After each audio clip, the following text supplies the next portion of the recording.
Go to the executive. He is. Go back to feature. Click over on feature. Drive that direction. There it was. Well, it was there. It's trying, but it's not doing it. I didn't get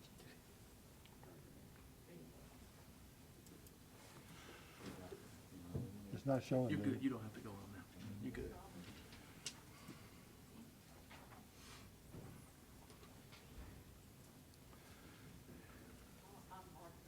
Are you on the executive committee meeting? I thought it was, yeah. It looks like.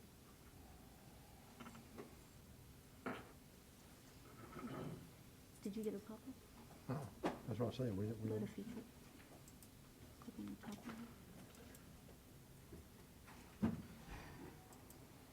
And then join the meeting. And hopefully you should get the next one, because I think you were on the agenda, for the proposed agenda. Yeah, I was. So you'll have to be on this when it comes time to vote. Okay. So will the other one pop up now?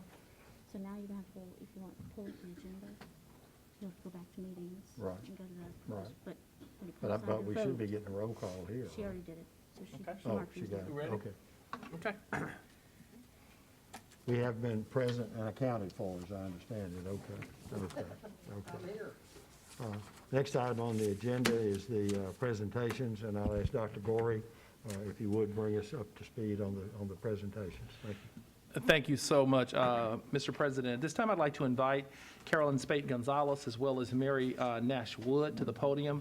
Tonight, they're going to do a presentation to update the board on the strategic plan revamp.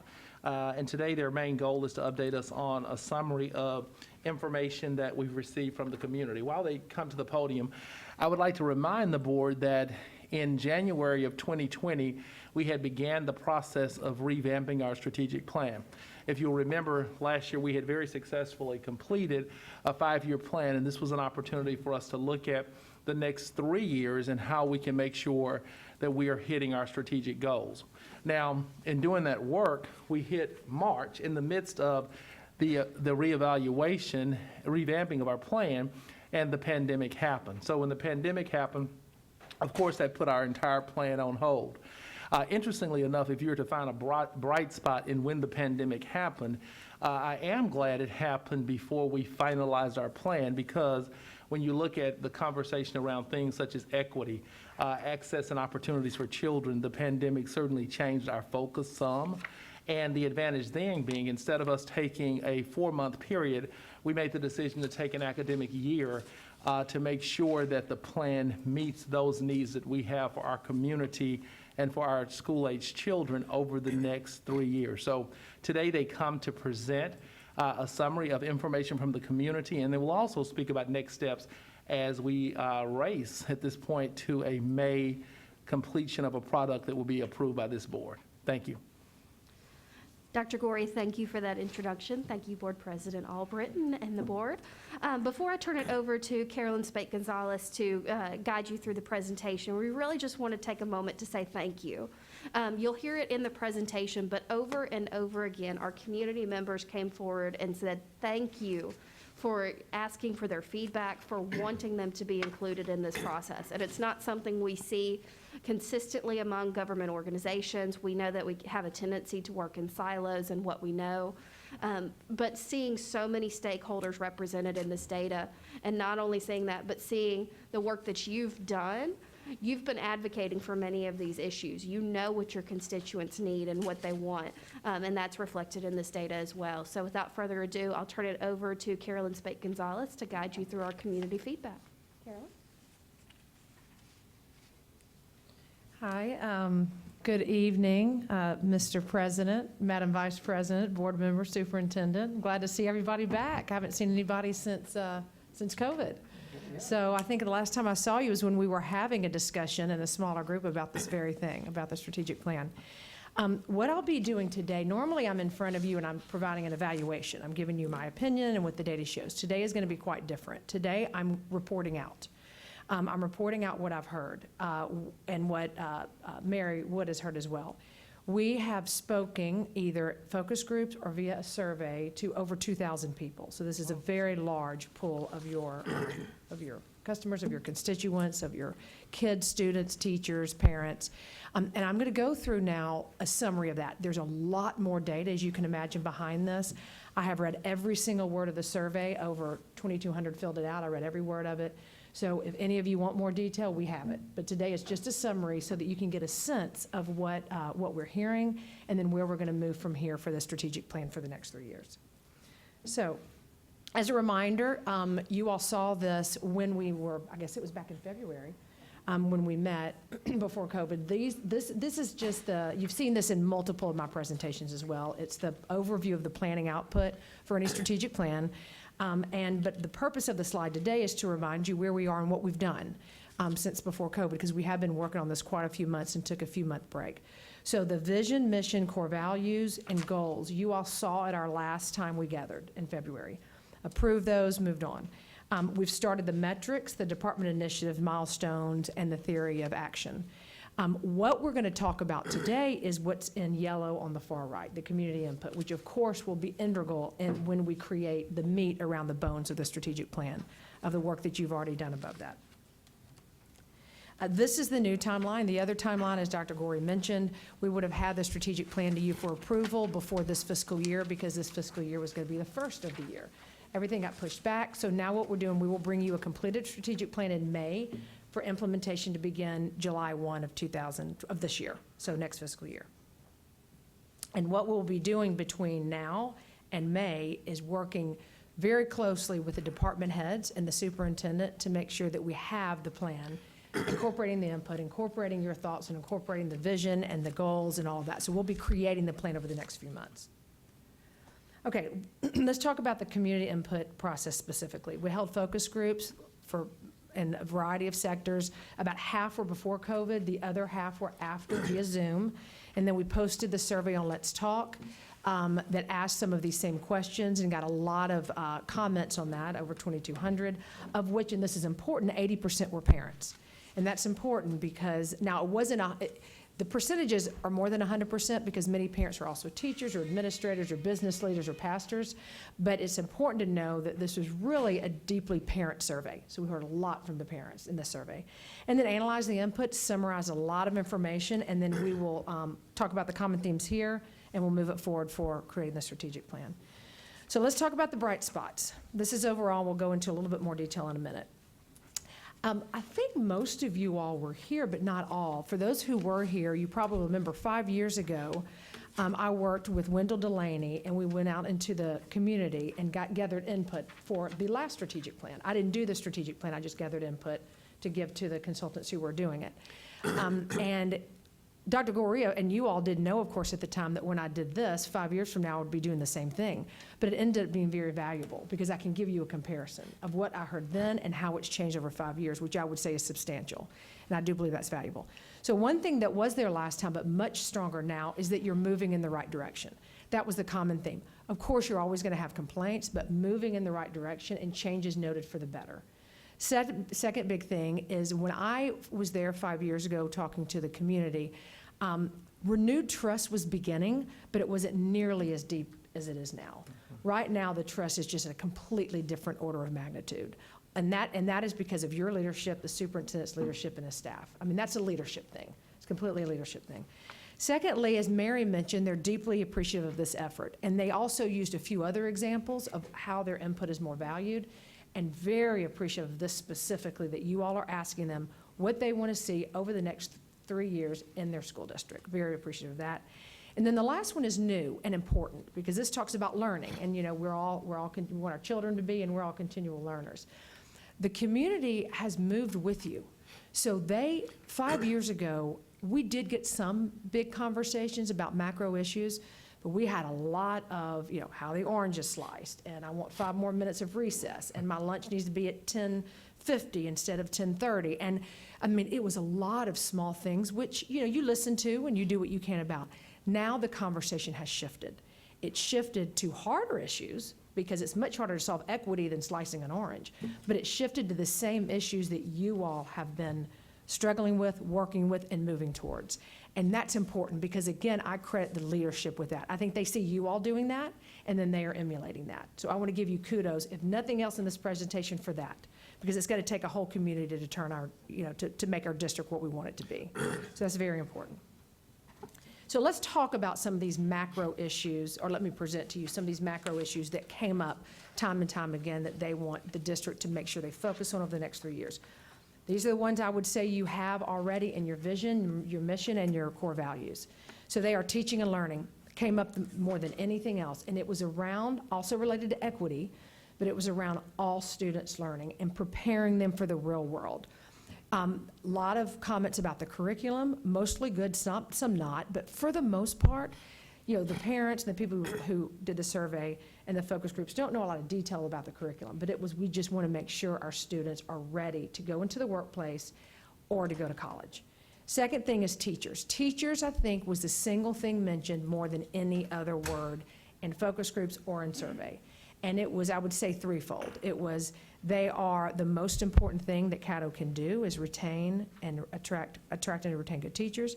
They are what Caddo has been doing exceptionally well, and it's going to be the hardest challenge moving forward. So teachers were really a part of all conversations at the top. Then student health. I expected a lot, post-COVID, I expected a lot more conversations about just health in general and safety. And I can tell you that you had a little bit of that, but for the most part, people were pleasantly surprised at how the district handled COVID. There was a little bit of classes are too big, or I need more cleaning supplies, but for the most part, it wasn't about that. It was, except for maybe a little bit of the virtual piece, which we'll get into in a moment, but it was about the mental health and what are the ramifications to our students because of this, and to our teachers. So that, but primarily the students, and then parents and guardians. This has always been in the conversation since I've been, in the last 20 years working with public school systems. But this time a word was added, and it's accountability. 5 years ago, it was much more about parental involvement, education. Accountability became a big piece of this as well. And then equity. Equity, again, every conversation, all over the survey, all over the focus groups. And this was equity among schools, among students, and among neighborhoods, and how neighborhoods will find the equity that the core of the neighborhood has with the students. And that was everything from discipline to teaching and learning to teachers' retention, equity across the board. So let's go back. So those were some of the macro issues that came up. Some of the bright spots in academics, magnet schools, school choice.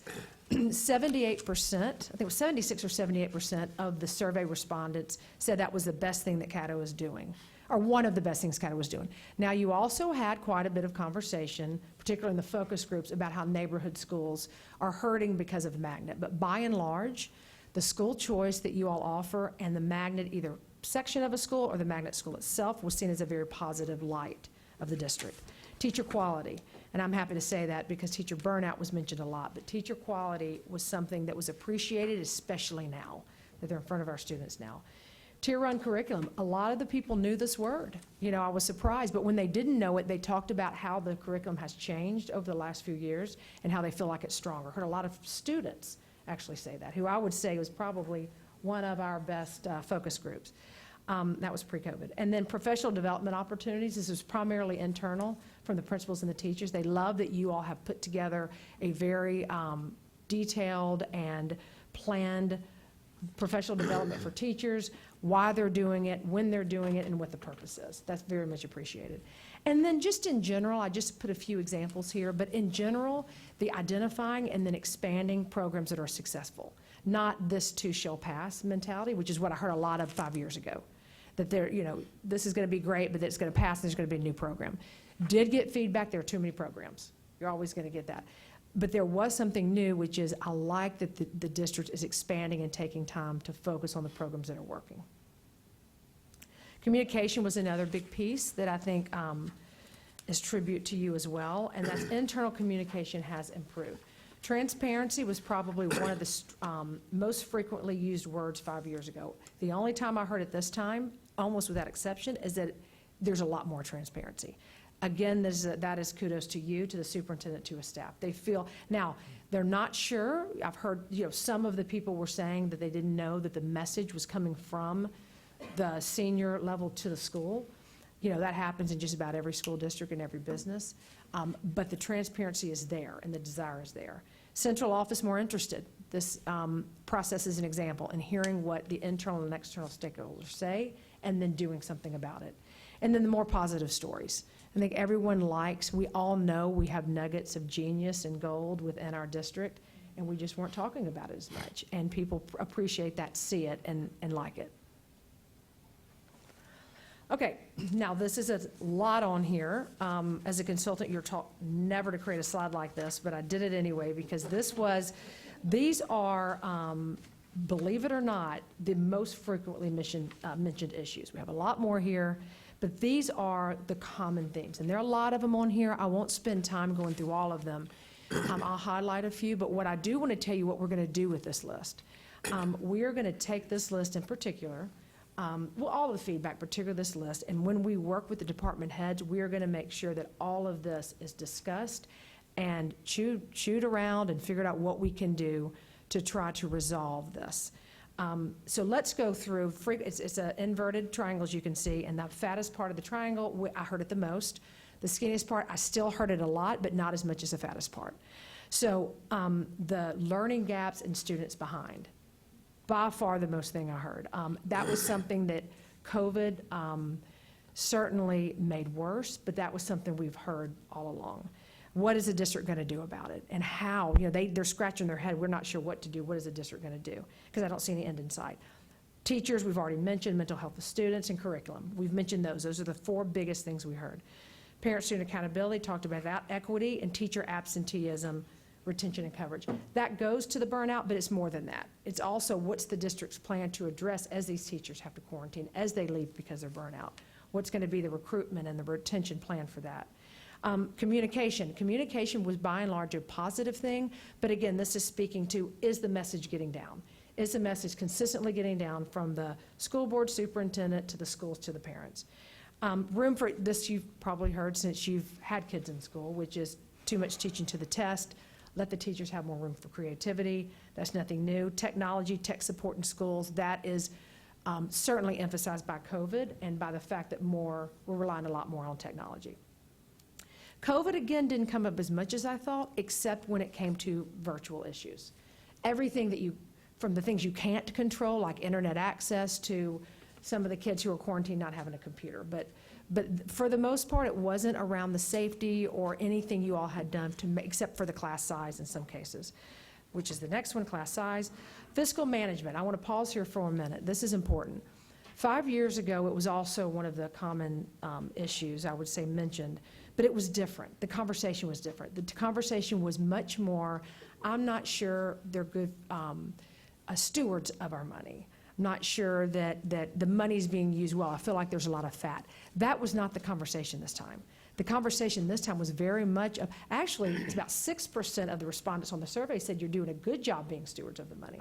But where it was discussed was, where is the district going to get the money to do all these things that are listed above? To get the kids up, to do the school the way we need to do it, to get the technology, to continue the cleaning, to do the mental health. Really, what are they going to cut to do that? But it wasn't about being a steward, which I think is a compliment. Well, I know it is. The conversation shifted. Facilities. Facilities were about the aging facilities. 75 years old, I think, is the average age of your school. Same in Miami. There's just, and that's an equity thing too. We want to see facilities strong across the board. SPED is a new one. Didn't hear SPED 5 years ago. This is making sure, and I don't know if COVID has made this worse, which I think it probably has, but making sure that the district has enough support for special education students. And then meals, the health of the meals, complaints about it not being healthy. Politics was mentioned much less than it was 5 years ago. And the politics that was mentioned this round was more at the school side, and it was the least of all of this on here. So I think we have bigger fish to fry. Sorry? I said hallelujah. Yeah.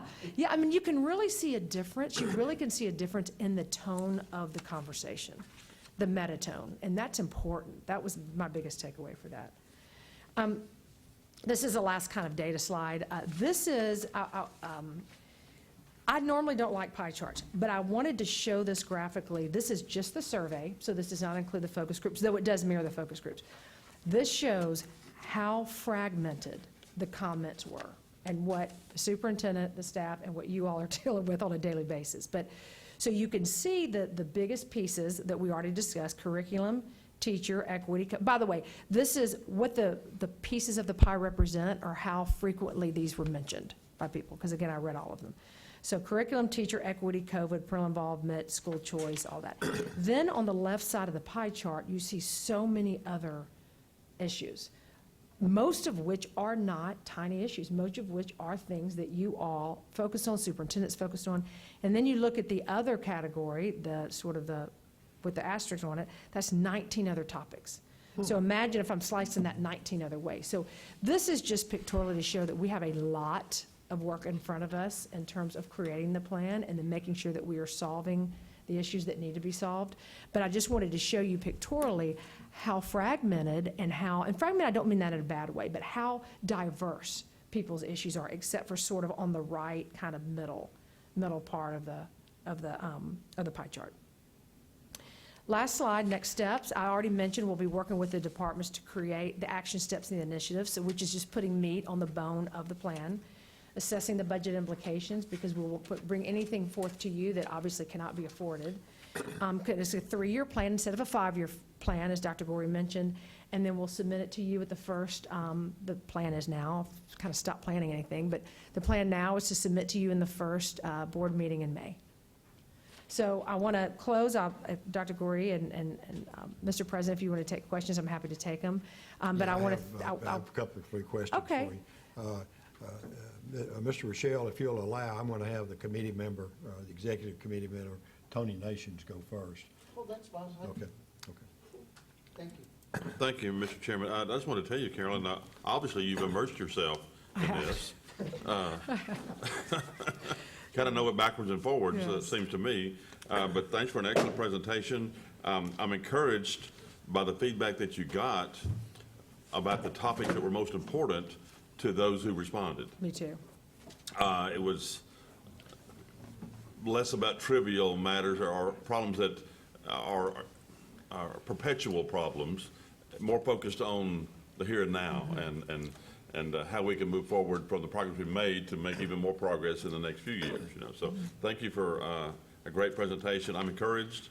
I wish I'd have been a fly on the wall for some of these discussions, but and I got to tell you, I hear on occasion that certain school board members, their phones ring off the wall for this topic or that issue or that problem that's arisen, and I don't get a lot of that. I get some calls, but I would actually prefer to get more, and that's opening up the can of worms, I understand. But I wouldn't mind getting a few more calls, You want to give me some of yours, Jasmine? Okay, not a problem. We can do that. But anyway, just thank you for an encouraging report. We appreciate your efforts. Thank you. I was encouraged as well. Mr. Rochelle? Thank you, Mr. President. On page 9, your upside down pyramid, on the second area there, it says teacher absenteeism, retention, and coverage. This is kind of going towards staff and yourself here at this point in time. Was this like a general perception? Because some of this I'm not so sure of. Or is this real for us in the school district? Or how real is it? You can go Okay. speak to where that data Yes, was I will. identified in which group. Okay. And one thing I'll add before she goes, and truly to agree and to kind of piggyback on Mr. Nations, hands down, thank you, Carolyn and Mary, for your groups. They have met with so many groups of people, as well as opening the survey up for everyone. So pretty much they can pinpoint exactly where that information came from. And, in my capacity as superintendent, I truly value survey because it's the only way to bring the community's voice into our strategic plan. So really excited about that. That's But right, speak to that's where, right. where that came from. This primarily came from principals, from other teachers, and a little bit from parents, addressing the teacher absenteeism, the coverage. Principals had the biggest heartburn about it because they weren't sure what to do. And actually, we even heard a little bit from the students. But for the most part, it was teachers, principals, and a little bit of parents and students. Okay. So the principals, to me, the examples that the principals were going, and I haven't looked at the specific data in the last, 2 months, but I think it's a real thing. Your turn. Is it real? Oh, it's absolutely, I think it's absolutely real, and I think it's really real within the COVID season, because a lot of those issues that they're describing it's front of mind, because those are issues at our schools with coverage and with absentees, when teachers are being quarantined multiple times for 14 days, and some of those are very realistic Okay, so concerns. that was my backup question to that, was how much of this was COVID I think related? Well, no, I don't think it's all COVID related. Mary, I'll let you speak in 1 second. But I do think that the cool thing about this is as we develop the plan, we can be very specific around how are we addressing that strategically as we move forward. Did you want to add something, Mary? So speaking to your point of how much of this was pre-COVID versus in COVID, definitely what we heard from our students in terms of retention of our teachers and what our teachers are going through, that was very much what we heard pre-COVID. They said things like, our teachers are being pulled out of the classroom for professional development, but they're coming back with new skills. So these were high school students that were able to recognize that. When you looked at coverage and absenteeism, that was without a doubt in our teacher groups as well as our staff groups. They spoke to what you heard last month whenever it came to issues getting substitutes, of individuals having to cover other individuals' classes. So that was readily apparent in this COVID environment. And I don't want to say it as if they were complaining. I don't think Carolyn would have taken that way either. It certainly was individuals that were making us aware of a situation and saying they were happy to jump in and help. But it does lead to that higher category that you see, that is that burnout and that morale issue. And one thing I think is really important to note is that when we take this to the chiefs, to begin to work towards the next steps of the plan, we will look specifically there at what groups and which populations made these comments so that we can build to that in our strategic plan. Okay, very, very good. The next one is over on page 10, and that's the big pie chart. And we have curriculum there and that's a big chunk. And I'm curious how much of this may be COVID-driven. I think that, and I'll let you speak Okay. to it, but one thing I'll say is just from me having an opportunity to debrief with them several times, I do think that, and I think this is a good thing, and Carolyn spoke to this earlier around how we've really grown as a community and around those things that we take these opportunities to talk about. And I do think that there is more time and attention on quality Tier 1 curriculum and how we're moving students forward. So I think that's where I heard a lot about that. And you Yes, I would second that. My short answer would be that it was not COVID-driven. However, COVID has perpetuated it. So the curriculum, and I know that's one word that can mean a lot of things, but it was Yeah. very much around, Can be. again, our students all students being prepared for the real world in terms of college or the workforce. Absolutely. And then the conversation after that, after COVID, because maybe we did half before COVID and half after, the conversation after that would be, and it's going to be a lot harder now. How are they going to have a curriculum now that can actually bring up these students who are even farther behind than they were before COVID? So I think it perpetuated it, but I would not say that that's COVID-driven. Okay. And I think to build on that a little bit more too, I think even as we look at, as we're going to look at models of instruction for next year, a lot of this information and data will play into that around you mentioned college and career readiness. Yeah. We know that there are some gaps that are created at the high school that we have to fill. So how are we building those programs to do that too? Well, the continuity has been really messed up with COVID. Yes. There's just no doubt. Yes, absolutely. Well, and the other two that are on the same page is the teacher and equity. And those are very broad, that's very broad, just like you said with curriculum. Were there any specifics under the teacher and equity Yes. area that you could share with us now? Sure. The three specific themes under the teacher were, I would say there are three, and it's funny, I was looking for those themes just earlier today. Brilliant minds think alike. Yes, is number one, the most important thing the system can do is to attract and retain good teachers. Number two, that is also what you all have done very well so far in terms of attracting good teachers. So there are good teachers here. And then the third theme in this across the board was teachers are going to be your greatest challenge because they're burned out, because there are fewer people who want to do it now, because of fear of whatever, but it's going to be hard. So doing it well so far, going to get harder, and most important thing that the school district can do. Those are the three themes that fall under that teacher. Okay, now, under equity. Under equity, it was very much around, I want all students in schools to be treated with equity. I want the schools to be the same level of instruction, the same level of standards.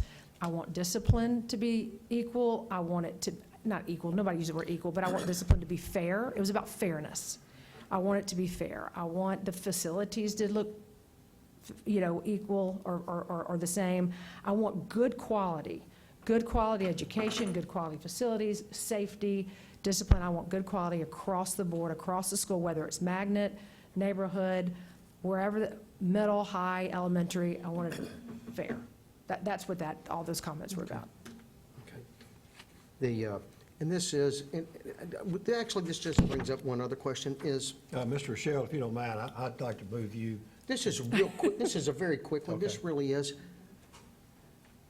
Dr. Gorey, have we found by having, and I hate to call you an outsider because you've really been inside for a while, are we finding that we're getting better response and more participation because this is being driven by, I don't mean this in a negative way, as by an outsider?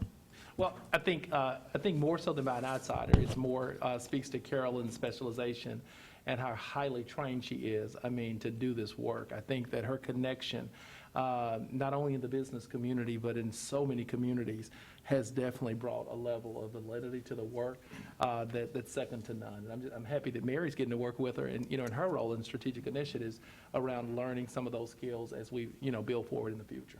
But I think, yes, and I do think the coolest thing is how accountable she holds us as a staff when we set those strategic plans. We don't cheat. It's a high level of accountability for staff to meet those aggressive goals.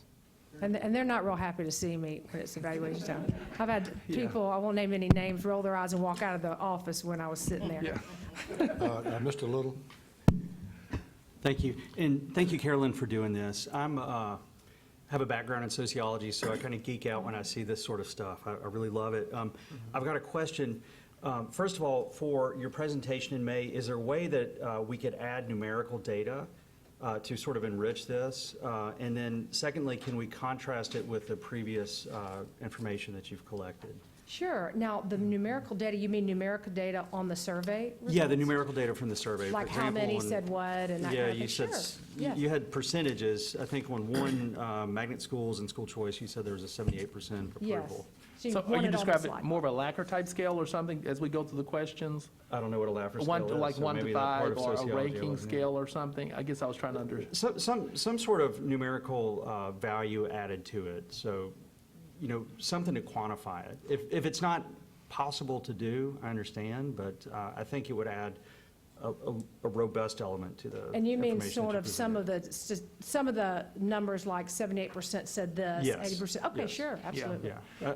And that is doable. I think it was Yeah. very qualitative in design, so what we have for you are words that you can review that would bring that value. But you're speaking more to stepping toward the quantitative side, where we have the numbers that support and speak to It what would be the words interesting to say. me, if it's not of value to my colleagues, I certainly understand that. And if No, I it's- think if it's in true raw value. form, you could send it as well. Yeah. And I'm a quantitative researcher, so, Yeah. so. And you know yeah, but I like it. Yeah. And then the other aspect of it is if we could contrast it with previous data that we've collected. And then my final thought on this, if you would, if this is part of a long-term strategic plan, I hate to make long-term decisions based on a short-term crisis. So with COVID impacting much of the responses in here, I hate for us to totally redesign what we're doing if it's only in response to something that hopefully by the end of this year we'll have behind us. Right, but I think what you'll see, though, and all of the research is showing that the effects of COVID will be easily 3 to 5 years. So, but I will agree with you wholeheartedly. It is on staff to make sure that we're not judging a situation of today to make decisions 2 years out. But when you look at some of those equity agendas and things that we have to do, they're going to be a problem for 3 years. I do think that in our crazy wisdom of doing 3 versus 5, it makes sense now because it does need to be short-term so that we can readjust in 3 years versus, most strategic plans are 5 years. And a lot of that was around our financial stability and looking at right-sizing of communities and how do we manage our monies. That was a lot of that decision, but now it's worked out where it's really best for the organization. Yeah, no question. And Mr. Little, one thing that I don't think I mentioned in the focus groups after COVID, I was concerned about the same thing. I didn't want an hour to be spent talking about fears of COVID. I wanted, so we intentionally made that question the very first question. And it was our, job to make sure that after we get, because everybody, it's heavy on people's hearts. So I want them to share and to get their fears out. Except for one group, honestly, they themselves moved to the next question. They were ready to. So we were sensitive to that, and that's why we brought it up first. But I do agree with you. And I think Dr. Gorey is correct. It's going to be up to the staff, and when we create this, the art of this is going to be to try to see a little bit of the future and to try to massage it so that we can have a plan that's going to be ready to go once we're over this as well.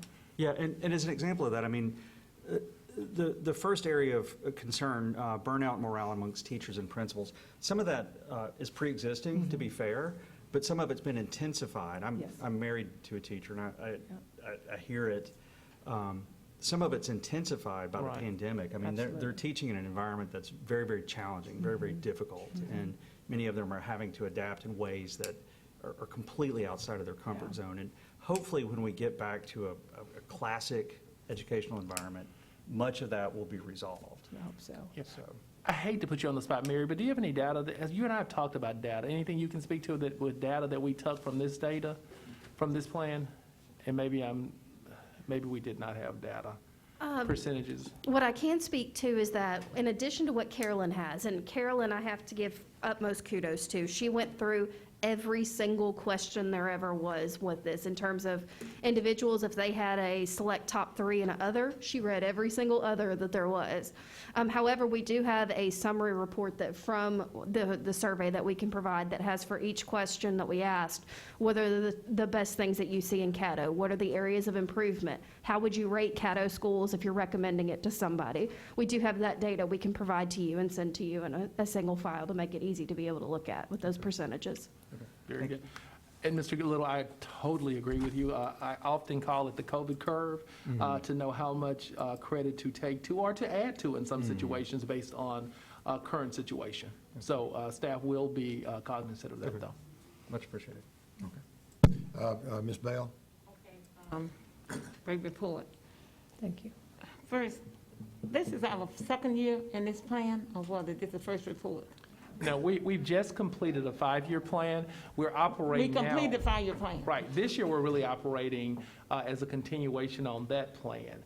The conversation today is around the plan that we will adopt in May for the next 3 years. Well, my concern is this, and I see it's a concern of quite a few of your people's equity. And I'm looking at schools, students, and neighborhood, and I look at the same thing on page 9, same thing is in this pot.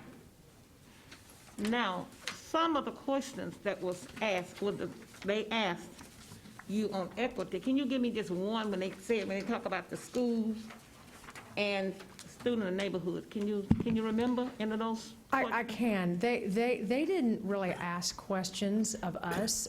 What they do was giving us feedback of where the district needs to focus. And their comments were around the schools are not all equitable. In my neighborhood, my school looks and feels different than in a different neighborhood that appears to have more money. And we need to have equitable schools. We need to have equitable education. It needs to feel the same. It needs to have the same quality, the same standards. So that's what the conversation was around. Okay, when you said students, did they say about that? I'm looking at Yep.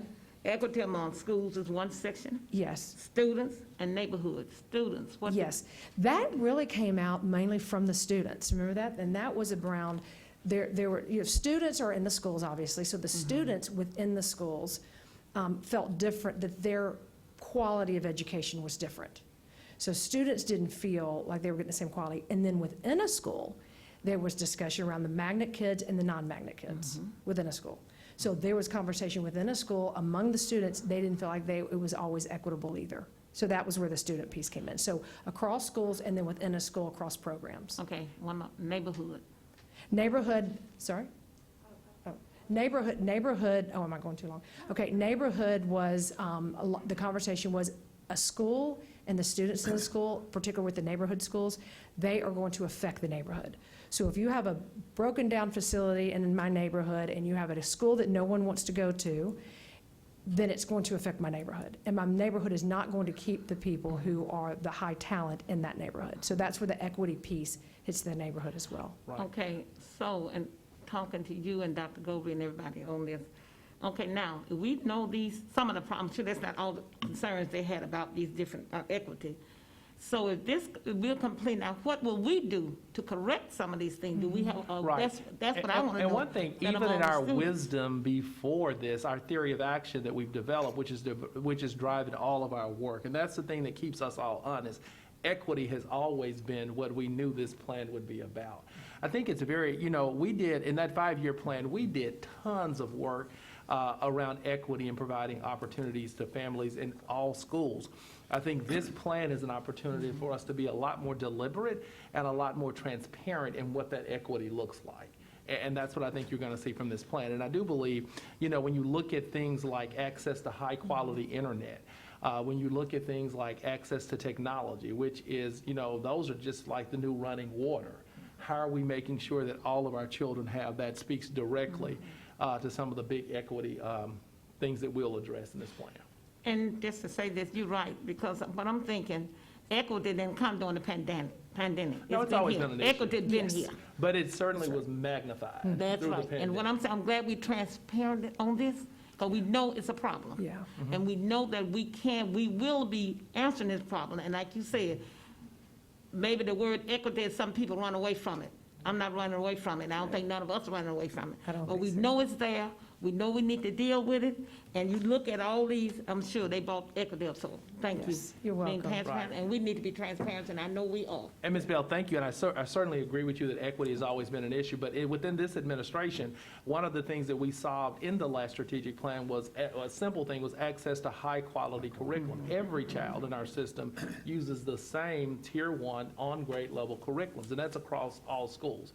So, but that's something that's often misquoted or misunderstood, and even in some of the comments from persons involved in the survey, and that was misunderstood. So how we address and make sure that's communicated will be important as we go into our new plan. Yes, thank you. Ms. Thorpe?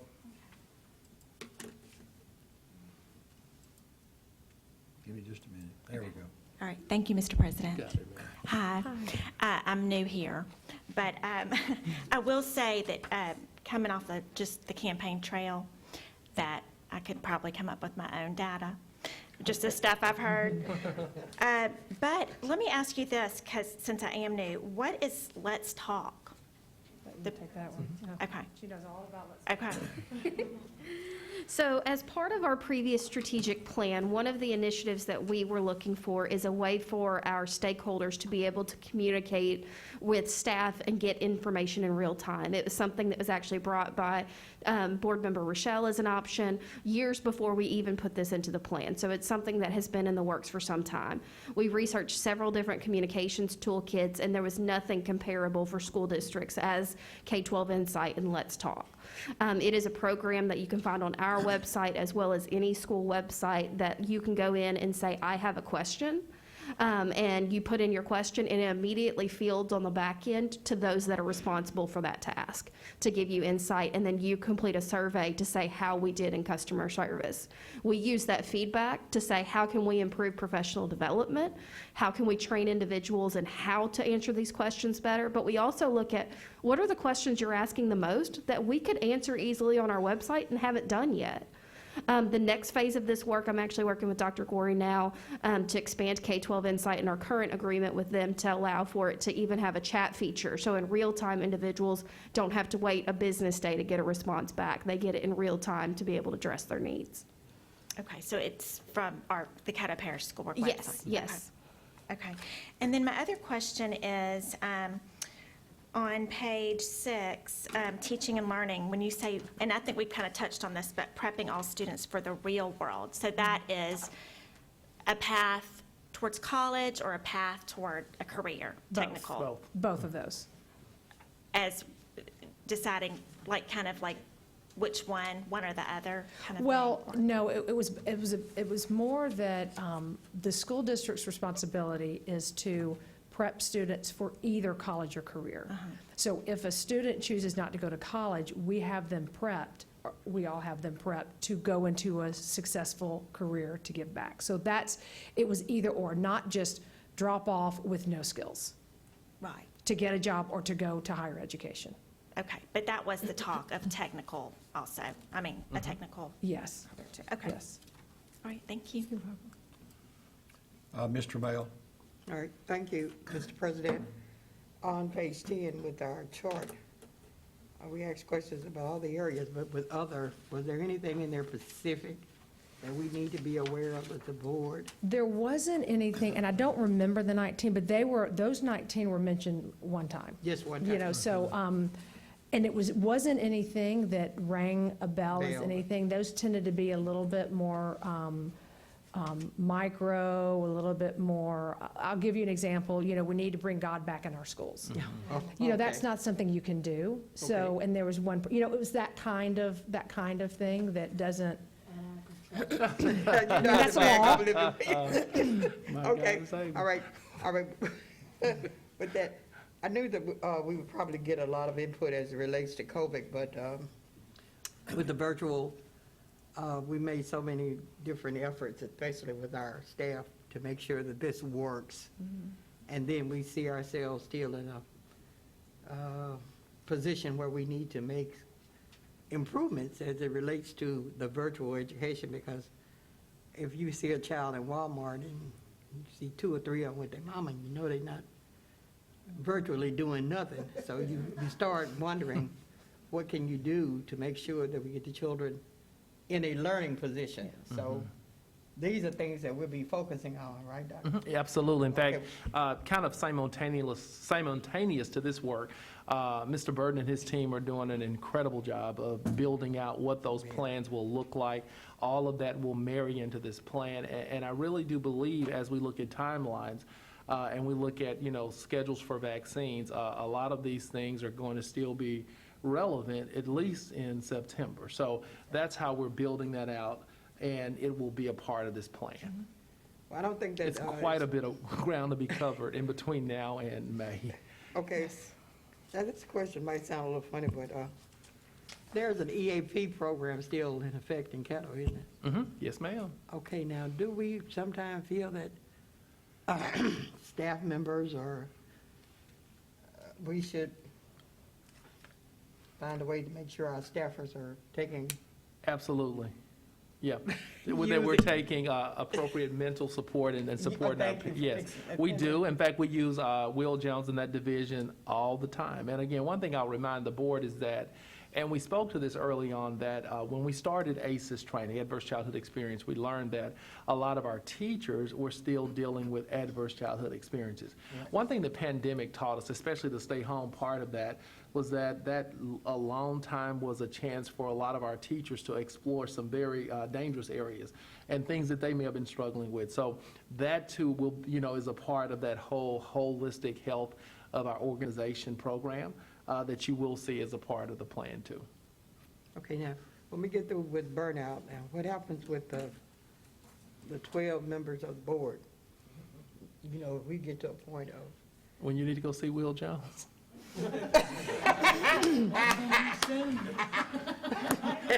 look here, A fit for duty. look here, I won't be going by myself. You can do that one, but when we get to a point where we need to, in answering and dealing with numerous calls, I think Mr. Nation's saying that some board members get a lot of calls, but I think that's because those board members know a lot of people, and generally it's not in your district that's calling you. That's what happened with me, my district. I don't get phone calls from people in District 6, but I get phone calls from other areas that call. So let me ask you if you're aware. Will you help us to do whatever? Can you? I found to refer it back to Dr. Goree and staff. It helps me a lot because they keep me from being overwhelmed with stuff that I don't know the right answer for. That's just my personal opinion. But if we can work to get this done, and great presentation, we certainly thank you. And I'm just excited about what's going to happen. So let's stay focused. Thank you, ma'am. Thank you. Thank both That's of you. important. Dr. Vinson? Yes, ma'am, and good afternoon. Thank you for your hard work. I just have a couple questions. What was the average, not average, but a ballpark figure of the number of responses you had when Coach Delaney worked with you, I guess, 5 years ago? Ooh, I don't believe, I'll have to go back and look at that number. I don't have that committed to memory, but I don't think we did a survey, but we did a lot more focus groups, and they were much larger. Great. I do have the number. I'll go back and look, but it was Yeah, you look- significantly lower than this. Yeah, let's get that number, because it was and they actually did it all in person, whereas this was a lot of Zoom. Very powerful conversations, and would also like to share some of that data that came out of that with you, Dr. Benson. Yeah. Right, please do, because I kind of concur with, well, not kind, I do concur with Board Member Little in regards to some of the numerical factors, because that would help me to just understand the data or the pie charts a little bit more. We had 2,200 responses, correct? A little bit over it, like 2286, I think, almost 2,300. Yes, ma'am, and not to discredit the work, because I know it's hard. I work with strategic plans and to get people to answer questions, but to me, that's not very high. I don't know, I guess I want to ask Dr. Goree, can we shoot for some more focus groups? Because I did the math, that would mean every parent would have to have about 13 children. So, and I say that to say, based upon the number, 2,200 responses, it seems like that's not a lot, in my opinion. You want to speak to the statistical? That's a that lot for a it's survey. huge. Yeah, That's huge for a survey. It's yeah, one, from a I've done statistical- surveys all over the nation. It's one Yeah. of the highest response rates I've ever Perfect, okay. had. Great. And that does not include, by the way, the focus groups, and those were smaller because of COVID, but I would say that added another 100 to Well- it, that we focus groups. Right, Yeah. and Carol, I do think too, when you look at the regressive nature of the data, that it does speak to the masses when you get that many people, or you get those responses. With those I common do things. think we That's right. can extrapolate most of the real concerns of the community from that. Okay. And the only other thing, Dr. Benson, would be the diversity of the respondents. That was my That would be next, something you could look at that may be that was my different. next question as far as the demographic breakdown. Again, that's why some of those numerical numbers from a quantitative perspective would help me understand who did we survey. Right, and I will say that we did protect diversity in all of our, for say, business community, for say, some of the other community, the mayors and different governmental governmental officials. We did protect for diversity in numbers in those groups. The only group probably where that's not reflective would be the survey that we did on the website. Yeah, we asked, were they a parent, were they a pastor, were they a business leader, whatever, or a teacher, and that's the only, I think, data we asked about them as a person. Yeah, We got to yes. be real, We as you did. know. And I understand that, yeah, I do understand that. I'm sure it's a way to kind of maybe encrypt it or something, but I think that is important because this district, as we know, is 69% African-American, is 71% minority. I think that type of feedback is vital, or at least for the board and yourself, and so we can make some very informed decisions. Because when we talk about some of the things we've mentioned, I think, again, those demographic breakdowns are absolutely vital. Can we have more focus groups via Zoom? Because again, I wasn't even surveyed myself.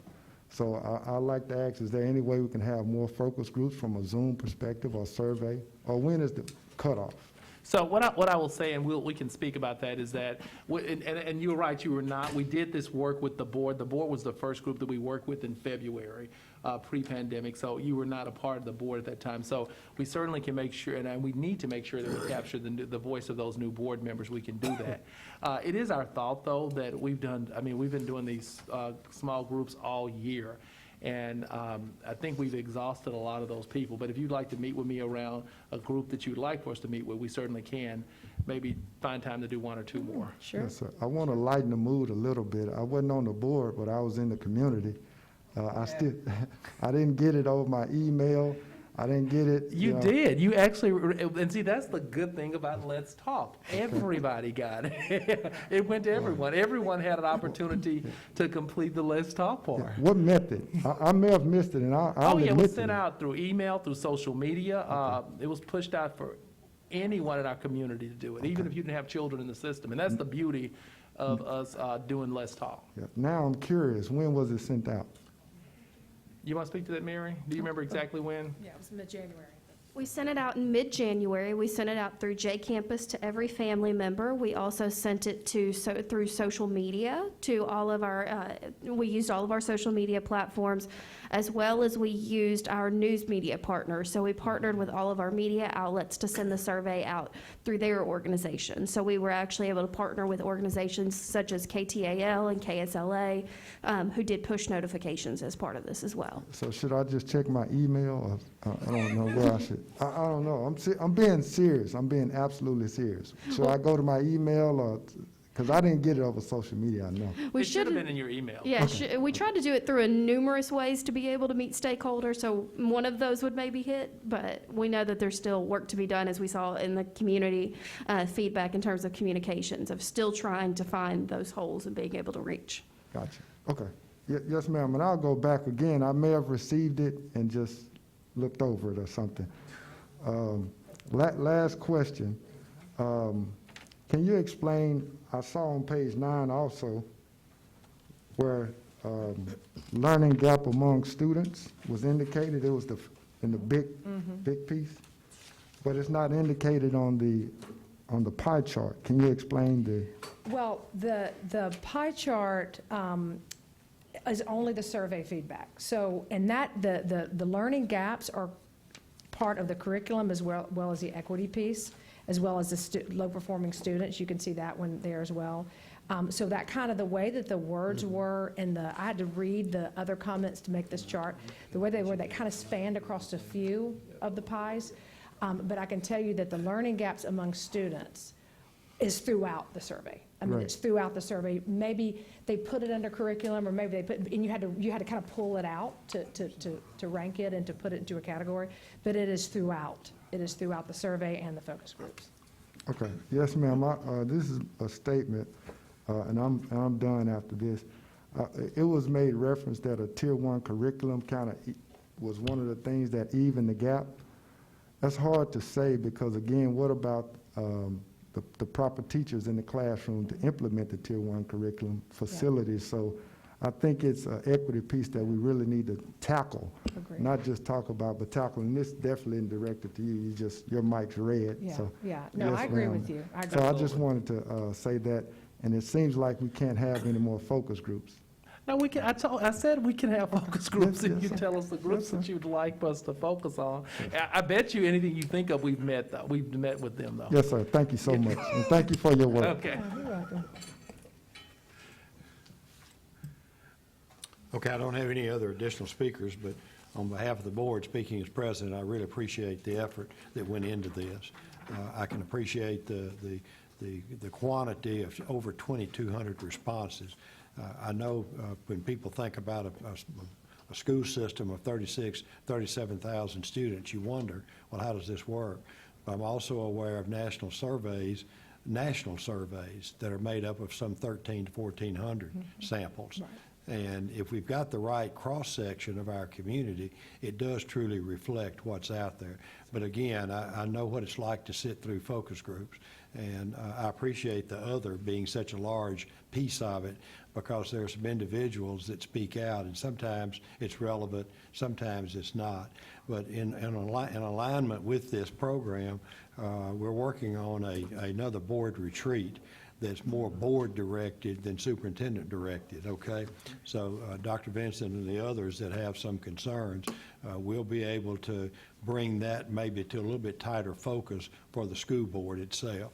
And with this information that you're providing is, I think, a good reflection of the concerns of the community. And hopefully, the board and the community is kind of working together here on these concerns. But again, I appreciate y'all's efforts, and I appreciate this report. I'm looking forward to getting involved a little bit deeper with our retreat. Yes, Are thank there you. any other questions or comments from the other board members? Okay, I Yes, think we'll thank get you. back to the agenda again. Okay, And thank again, you I for your appreciate time, and y'all. the work has certainly just begun. So thank you for your time and your engagement. This was fun. Y'all have a good night. And I appreciate you bringing up the engagement. I'm not putting anybody down on this board. This is fantastic for board members to show this level of participation. And as a president representing you, it's very self-satisfying to see that y'all want to be this involved in this effort. I have been here before, as you know, and it wasn't here, okay? Again, thank you very much, okay? Now, let's move on to the agenda, and Dr. Gorey is going to go over the agenda with us. I think everybody's got a copy of it. Okay. Thank you very much, Mr. President. Items, well, I'll start with item 6. Wait a minute, I'm sorry, Dr. Okay. Gorey. We're jumping over, let's see, consideration of the minutes. No, you're right. You're right. We're on this one here. You're right. We're on this one here. You Oh, were right. okay, We're on the established committee, agenda. okay. Yep. Okay. Okay. Well, now, let's do the review of the agenda for the regular board meeting, okay? Go Okay, ahead. thank you very much, Mr. President. I will now read through the proposed agenda for February 23rd Caddo Parish School Board meeting. Item 6.01, personnel recommendations, and there's nothing there at this time. Item 6.02, personnel transactions report and resignations. Item 7.01, capital projects and construction. Item 7.02, purchasing. Item 8.01, property bus rental request. Item 8.02, the 2019-2020 comprehensive annual financial report. Item 8.03, consideration of adoptions, amendments to personnel evaluation. Item 8.04, consideration of Southern University Newton-Smith lease renewal. Item 8.05, consideration of proposed revisions to Caddo Parish School Board policy GBRIB, sick leave. Item 8.06, approval of virtual discipline policy grid. Item 8.07, consideration of revision to Caddo Parish School Board policy JDA, prohibiting corporal punishment. Item 8.08, to consider and take action with respect to adopting a resolution recognizing the final form and execution of the board purchase agreement in connection with the issuance and sale of General Obligation School Bond Series 2021 of the parish-wide school district of Caddo Parish, Louisiana, and providing for other matters in connection therewith. Going down to item 13.02, student readmission appeals hearing. We do have 2 families, and those families are in agreement. Also under executive session, item 13.02 is, and I apologize, the student readmission was 13.01. 13.02 is litigation update, and that's Patricia P. Bolden versus Caddo Parish School Board, suit number 615217-B, claim number 6778879. Thank you, Mr. President. Okay. Now, going back over the agenda,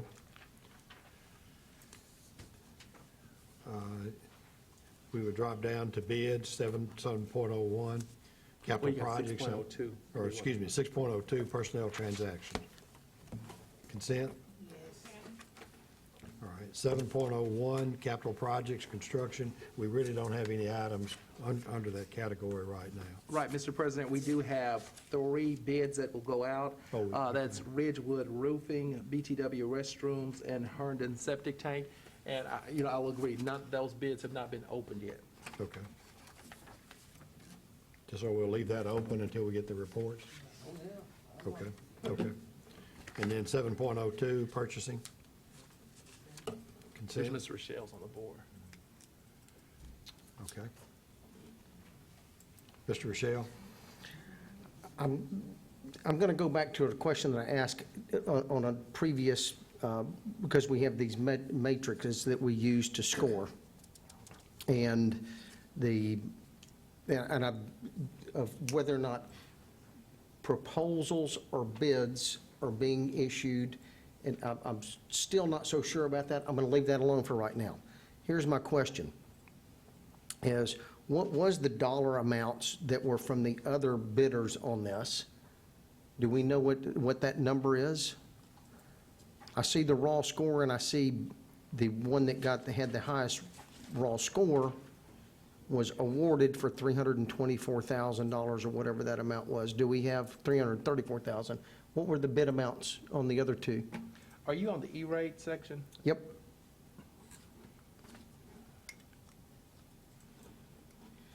Cat 2 land equipment? Jeff, we're gonna get Jeff turned down so he can.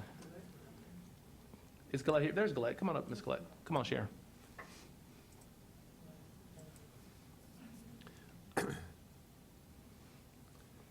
She figured you'd have a question, Ms. Rochelle. Hello. Okay, we had 3 responses. The lowest cost was 1.3 million. Hang on, I'm sorry? Yes, I do not have the E-rate cost, which is 20% for us. So I would have to do the math on that. The overall cost from the vendor is 1.3. We only And paid that's for the winning one. no, the winning one is 1.6. So was 1.6 of which we paid the 20%? Yes, sir. So so we had others that were bid 1.2 million? 1.3, 1.6, and 2 million. Okay, 1.3, and of which we would have been responsible for 20% of whatever theirs were? Yes. Okay.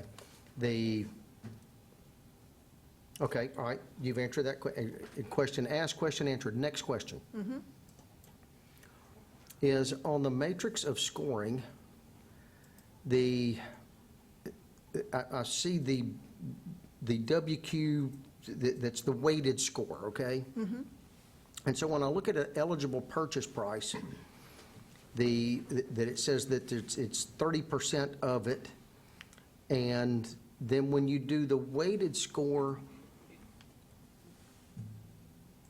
hang on one second here, I may have misread this.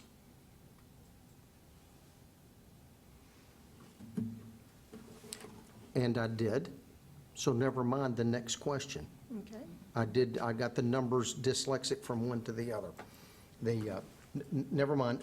The other totals were, when we do have these, I think it would be important to see what the dollar amounts are so that we can at least see what I do understand the scoring system, but the dollar amounts of the bids are critical. Yes, sir. Okay, that would be good. That's it, thank you. Okay. So that covers the 7.02. Next, 8.01, property bus rental request. Consent.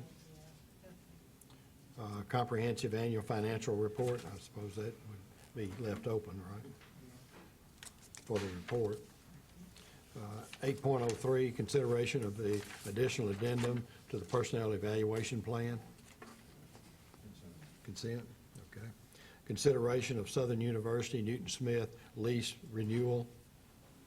Consent. We can't because. Question? He's got to abstain because he works there, so it needs to stay off consent. I'm sorry? Dr. Vince will have to abstain because he works there. so- Oh, okay, all right. Well, you're not on the executive committee, so it doesn't matter for this one. Okay. Well, for the. Well, it can't go on It can't go consent. on consent. It can't go on consent. I got you. Okay, okay.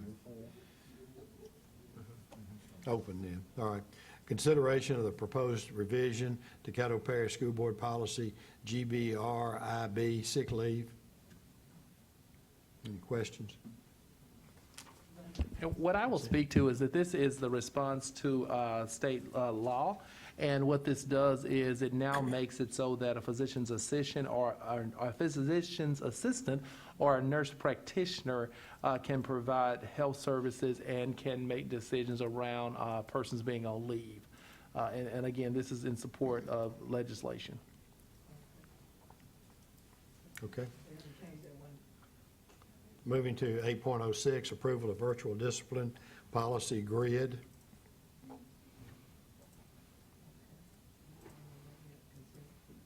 Consent? Okay.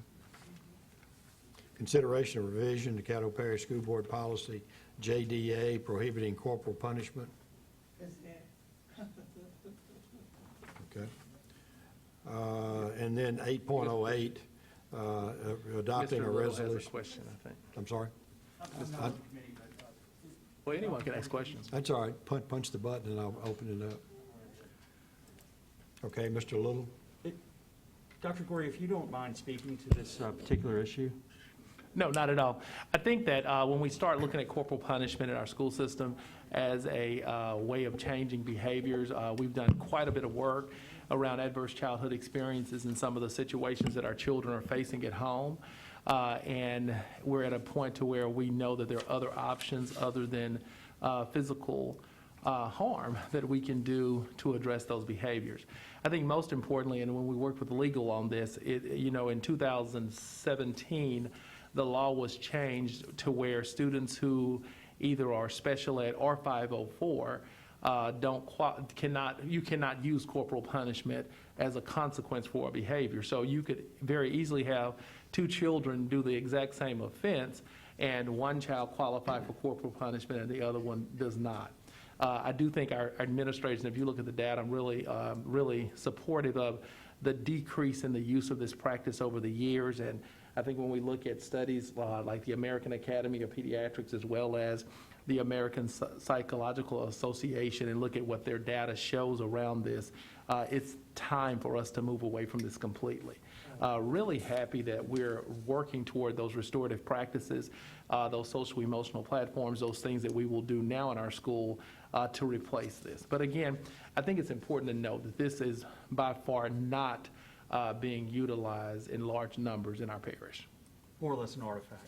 Yes, it is. And this would be in concert with the national trend. Absolutely. You won't find a large school system, especially a large urban school system in our country that is still doing this. In fact, EBR and Jefferson did away with this many, many years ago.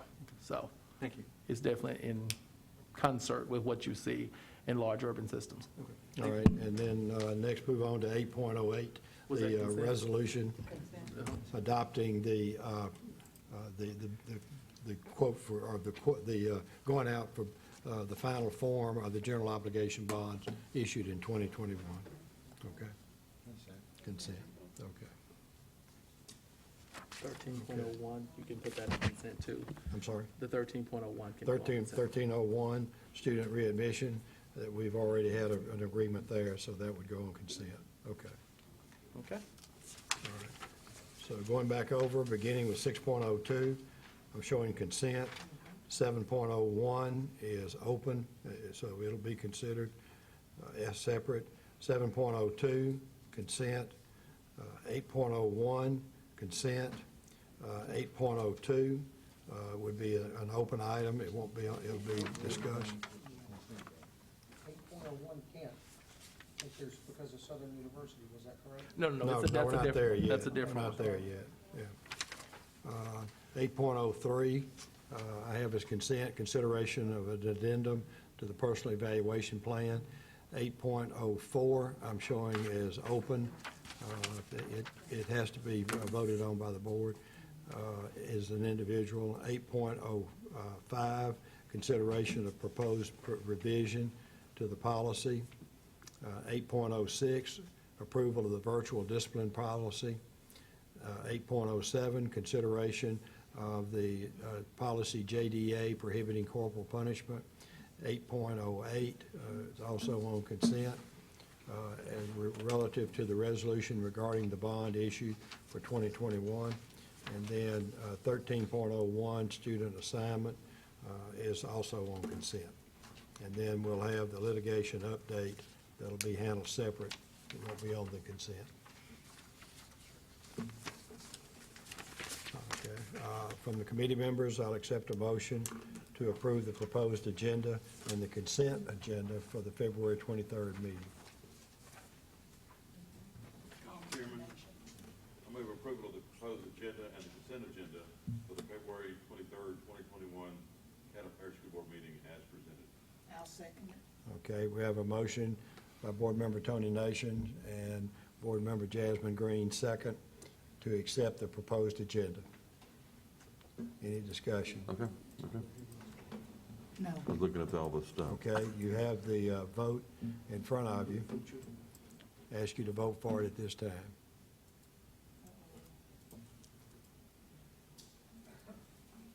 You gotta be fast with this thing.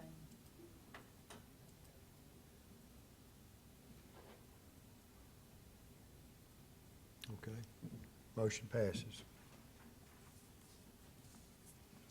Okay, now for the audience.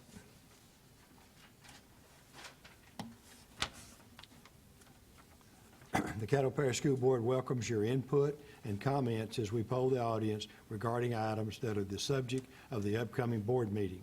If you would like to speak regarding an item that is the subject of the upcoming board meeting, please come to the podium, state your name and address for the record. You do not have to fill out a card. When it is your turn to speak, please step to the microphone and make your remarks to the entire board. Please limit your comments to no more than 3 minutes. A time clock on the monitor screens will help you be aware of your time. When time runs out, your time is up. It is the board's policy not to respond individually to members of the audience. When appropriate, the board may refer concerns to the staff to be addressed. As this is a public meeting, we ask you to refrain from referring to personnel by name or incident. Thank you. Do we have anyone that wishes to speak on the proposed agenda? Okay, Ms. Glover.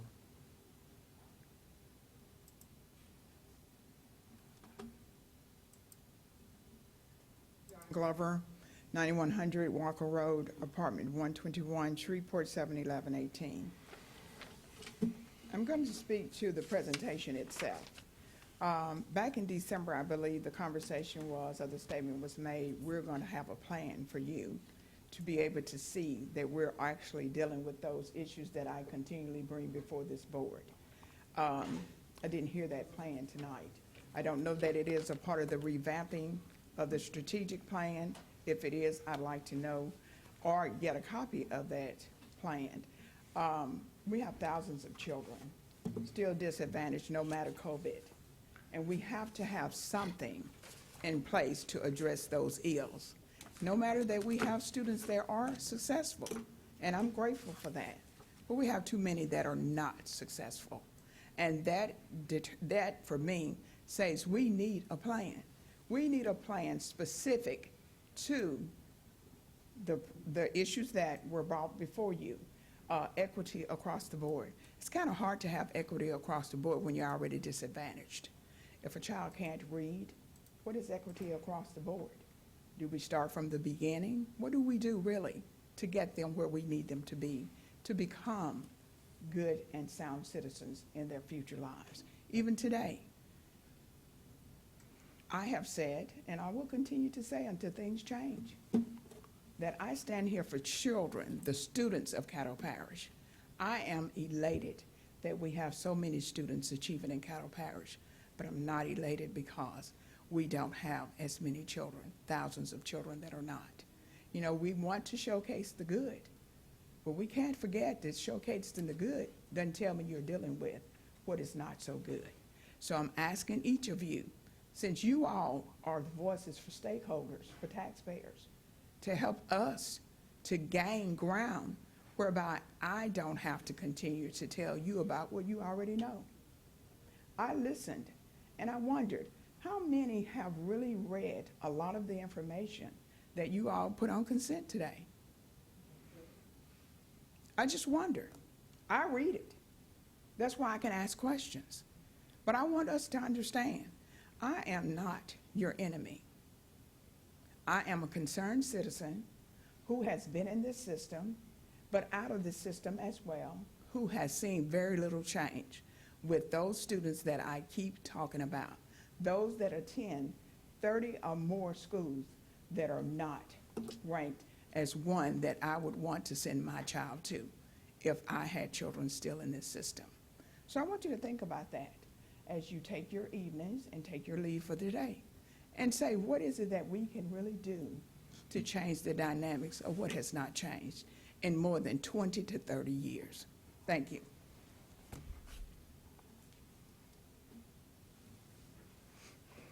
Are there any other speakers?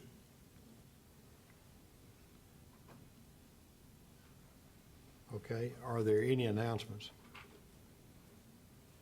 Ms. Bell?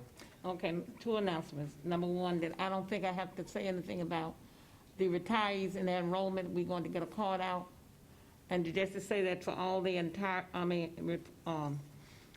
retirees, that they will be taking your enrollment information on February 22nd through 26th. They are not taking them now because it's for the employees. So please, and we will be sending another announcement out. And so if you if you call, they will not entertain it, and please don't get upset, because they have you scheduled for February 22nd through the 26th. Second one is that we do have two of my female ladies on the board who getting older and older.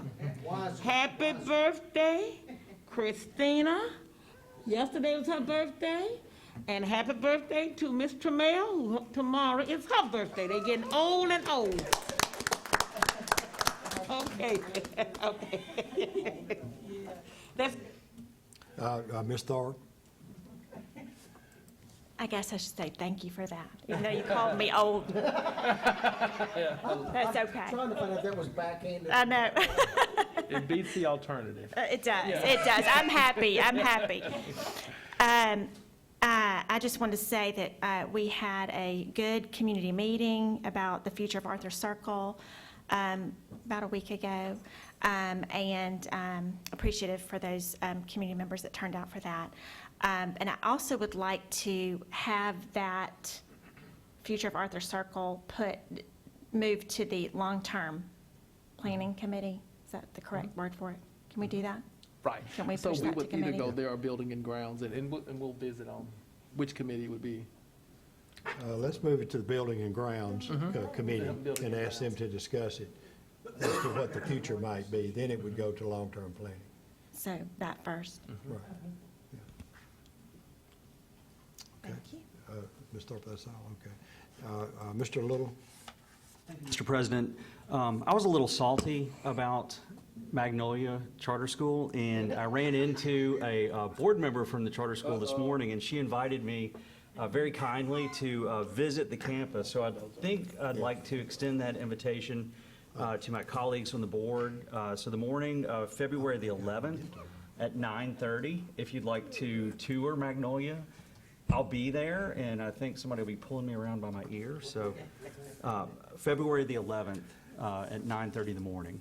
So if anyone would like to join me, I'd be happy to have you. On a second note, many people think that this is all I do. I actually have a job outside of the school board. I'm a pharmaceutical rep. I've been in the medical industry for greater than 20 years.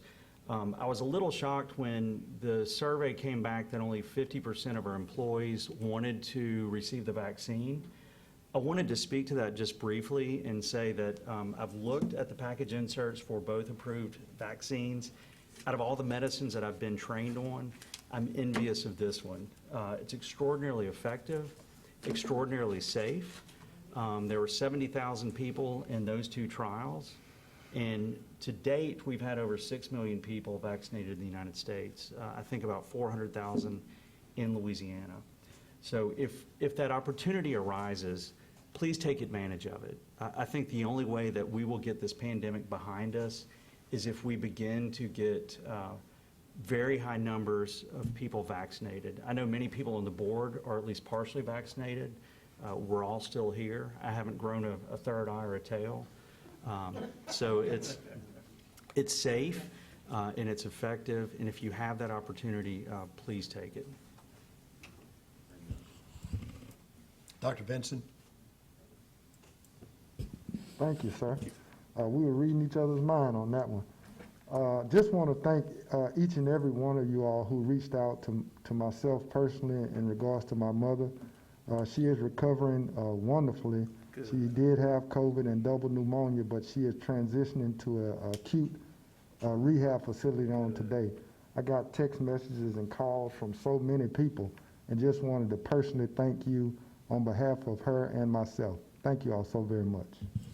Ms. Bell? I just want to piggyback behind Mr. Little. We lead by example. I've taken my shot. First and second, I feel so good, and it's great, and we all need to do it. And I took mine last week, and nothing happened, so I agree with you. We lead by example. Okay? I'm finished. You got Mary. Ms. Trammell? Yeah, you know how to do it. Just click on it. You got it. You have it?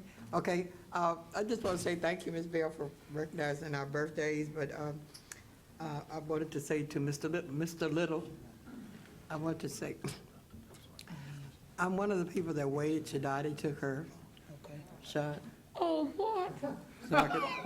so I could make sure You hear that, baby? she was going to be all right. And when she called me and she told me that she was fine, I said, well, I guess I'll go on and do it, but I was going to follow her example. Follow. Get her, Barry. Okay, and then I wanted to say, we're going to be taken care of next as it relates to building and grounds, and speaking to the superintendent and to, I'll let him know. lady board, lady president, what's she? Chairperson. Yeah, the lady chair, and we'll be discussing the next in order of making sure what we're gonna do with the schools that need to be taken care of, demolished, moved. So hopefully we can get rid of some of the properties, so we'll work on that. I'm telling you. At our meeting with builders and grounds. Tell about it. Okay? Okay, happy birthday to me too. You know, we're already tearing down, what to call it? Dr. MJ. Dozart? MJ Moore's going down. Thank you, Madam.